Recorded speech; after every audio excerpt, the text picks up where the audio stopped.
Today we are continuing our next bass boat search, and this is a continuation of the Vexus video. So the last video we did was from the factory tour in Flippin, Arkansas at Vexus. Great tour.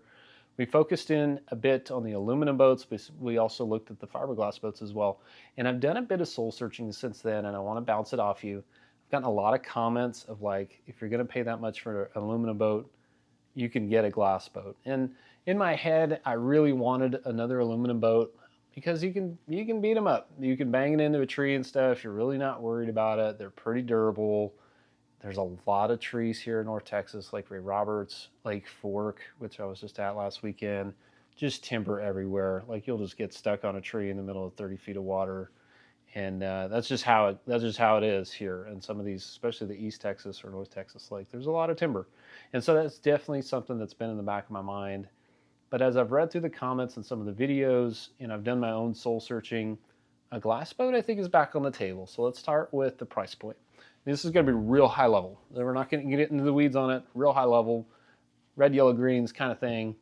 And so the price point, obviously the glass boat is higher, no doubt about it.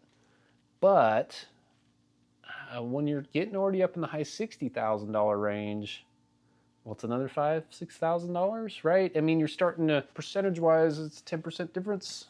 Okay, yeah, it's a lot, but percentage-wise, not so bad. And so you could price out like a brand new aluminum boat and really get maybe a barely used or still a really nice glass boat, brand new for the same money. So the price point, the edge goes to the aluminum boat, but not by a ton.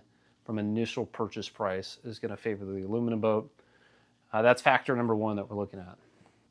Factor number two is speed.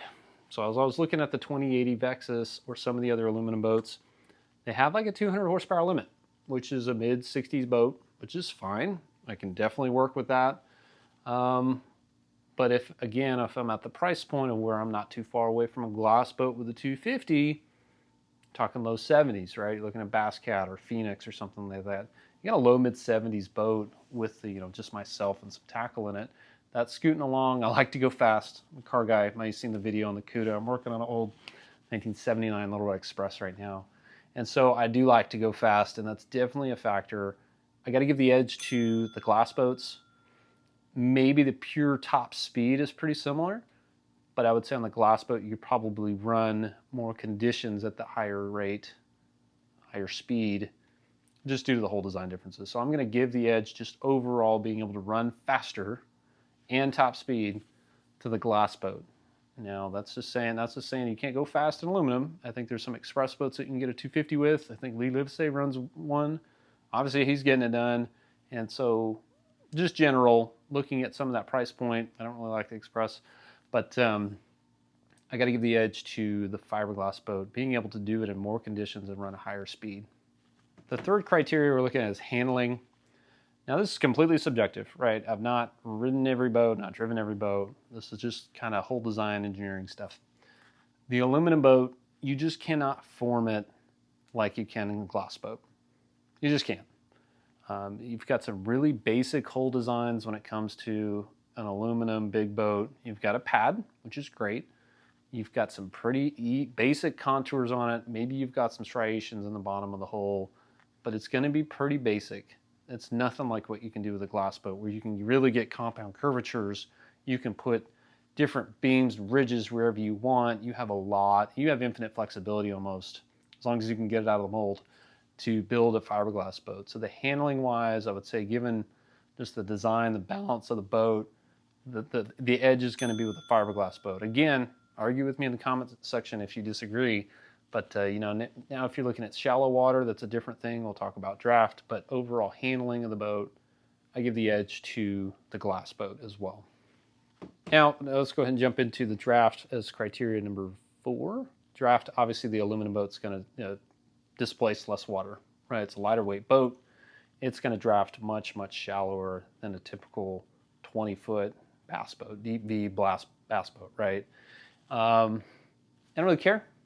It's not really important to me. I don't get in super skinny water.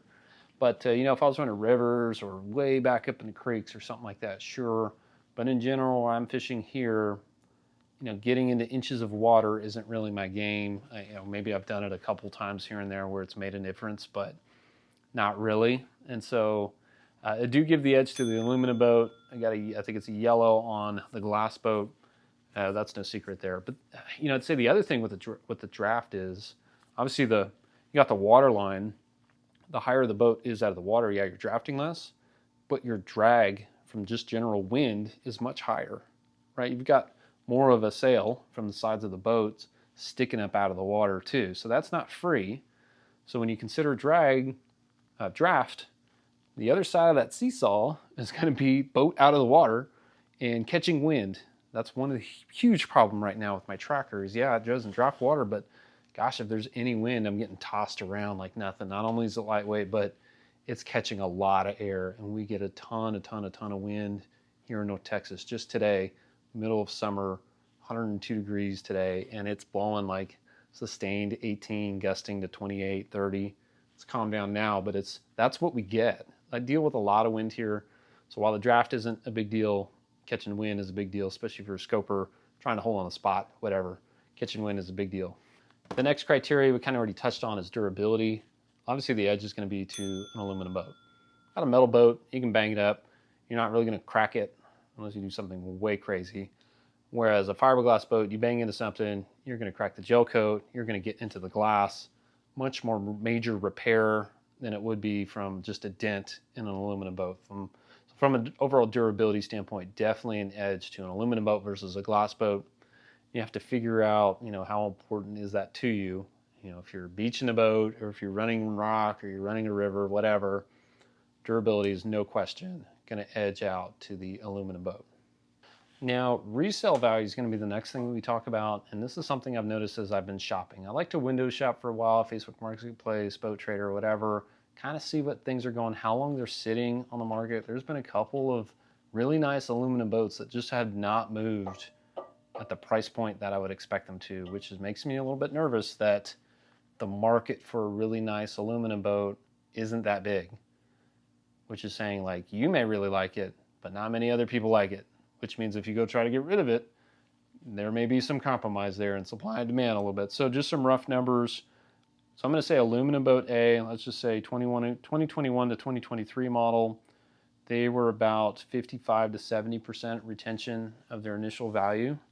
Whereas if you go to the glass boats, they're running about 65 to 80% within that 3-year range. So the glass boat definitely has a 10+% advantage there, which again is not a big deal, but that's also the initial difference when you buy it. Does that make sense? So if you go buy it and it's 10% cheaper to get the aluminum versus the glass boat, when they depreciate, your glass boat's still worth more. So you're kind of keeping more of that money in your pocket. The depreciation rate of the aluminum boat is a little bit quicker.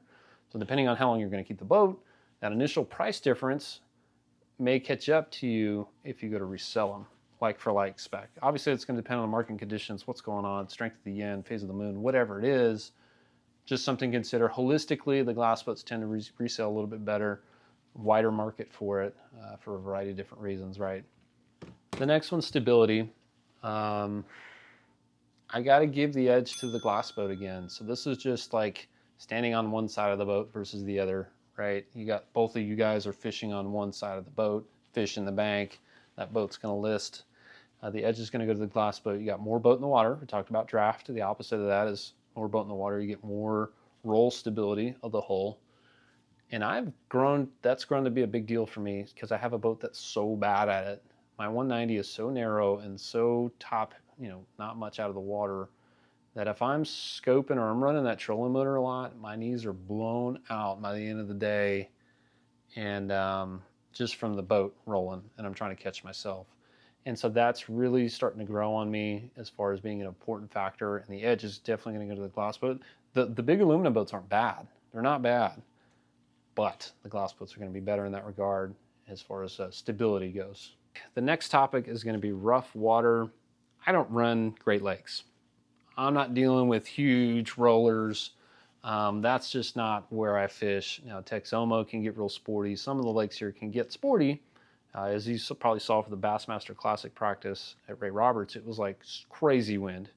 Now that happens, but that's not normal necessarily, and so I won't be out there in that. That's not really my concern, but we do get plenty of chop, plenty of 18, 20 mile an hour wind days, and I want to be able to run at a reasonable rate, stay dry, rough water capability, give the edge to the aluminum boat, give the edge to the glass boat because it's going to be heavier, you got a deeper V, got more compound curvature in the hull to be able to get that design just right, keep you dry. So the rough water capability is going to definitely favor the fiberglass boat. Again, maybe that's not a huge deal depending on where you fish, but it can be, right? You get caught up in a storm that you didn't really pay attention to and you need to get back to the ramp and it's time to go. Give me a 20-foot glass boat, please, and let's go. So that would be the rough water capability. Again, these are just high level red, yellow, greens, right? So if there's something that you disagree with, would love to know your thoughts in the comment section because that's how we're going to make a good decision here. And we're getting to the end, I promise. And the last one I have on here is weight. Weight is kind of this two-factor thing. One, it's easier to tow. So if you're pushing up the limits of your tow vehicle, definitely favor the aluminum boat. You need to maneuver it by yourself for whatever reason, definitely favor the aluminum boat. But at the flip side of that is the more weight you have, the better the rough water capability, the more stable it is, the better ride it is. Like there's all these trade-offs, right? Nothing's free. And so the weight is probably a green. I think I had on there for the aluminums. But the glass boat, it comes with these benefits. So I don't know that it's a huge deal that the glass boat is heavier. I'm well within the towing capabilities of my half-ton ram. And so all of them will be fine. I don't have any mountains or anything here in the middle of Texas to pull. And so the weight is what it is, and that's not really a secret between the two. Now, if you get down to the bottom of it, that's gone through our list. The only thing we didn't talk about is the cool factor. And that is something that definitely weighs on me too, right? As a car guy, as a vehicle enthusiast of all flavors, the glass boats are cooler. They have cooler designs. They've got sparkly, glittery gel coat. They've got just a better fit and finish. The glass boats are cooler. And when you roll up to the dock in your Skeeter, your Bass Cat, even your glass Vexus, right? Like they look badass. They look good.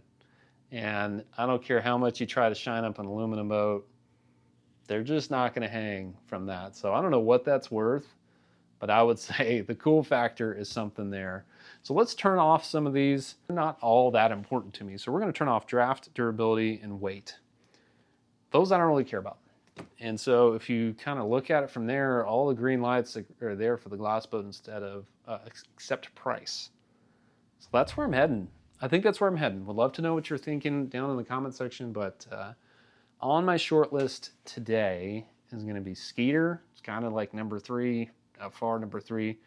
Phoenix is on my list. I rode in a couple Phoenixes when I was a judge at the Elites tournament. Those boats ran really hot. Like Brad Watley's boat was fast, and we're running boat lanes at Lake Fork, and he's ripping on that thing. Boat ran really well. And then a Bass Cat. Bass Cat's just got the name and the quality. The more research I do on it, the more I come back to the Bass Cat. Now they are expensive, and they're like $10,000 more than I want to spend on anything right now.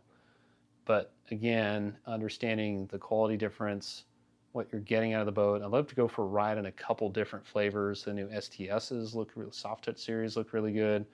The Lynx is kind of up my alley. The Era seems like it's up my alley. Maybe the Puma. I can definitely see myself in a Bass Cat, and it's just a fun name. Who doesn't like to say Bass Cat? But more to come on that. Again, I'm still doing some window shopping, trying to figure out my price points, saving up some money, but I'm leaning towards a glass boat. So I'd love to know what you think. Like and subscribe to the channel so you can see what we come up with next. Hopefully we can do some ride-alongs with someone that's got a Skeeter, Phoenix, Bass Cat, something like that. And stay tuned. So we'll see what we come up with. Thanks for coming along, and we'll see you in the next one.